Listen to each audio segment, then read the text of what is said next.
આજથી નવલા નોરતાની શરૂઆત થઈ ચૂકી છે ત્યારે માતાજીના તમામ મંદિરોમાં વહેલી સવારથી જ ભક્તોની ભીડ જોવા મળી રહી છે।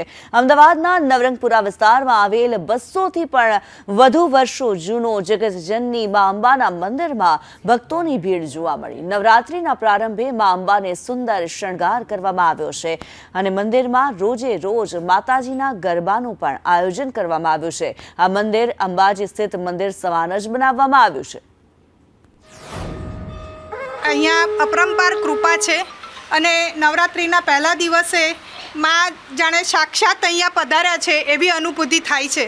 મારી આસ્થાઓ ખૂબ જ જોડાયેલી છે। લગભગ હું છેલ્લા 10-11 વર્ષથી રેગ્યુલરલી રોજ સવારે આવું છું અને મેં માના સાક્ષાત પરચા જોયેલા છે। આ નવરાત્રિનું અમે દર વર્ષે આવું કરીએ છીએ અને દર સવાર સાંજ 2 ટાઈમ બધું ભોગ ધરાવીએ છીએ। નવરાત્રિ એટલે તો બહુ મોટો પર્વ કહેવાય અને મા અંબાનું આદ્યશક્તિ કહેવાય અમારી, અને એ શક્તિની કોણ પૂજા ના કરે।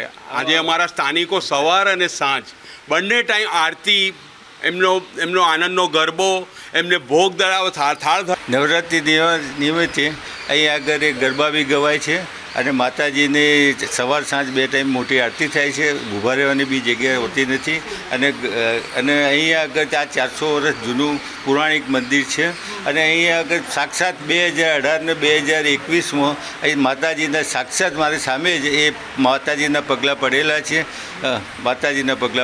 છે અને એટલે બહુ પૌરાણિક અને શ્રદ્ધા તો દરેકની શ્રદ્ધાથી જે લોકોને એ થયેલું છે અને એ રીતે છે અહીંયા।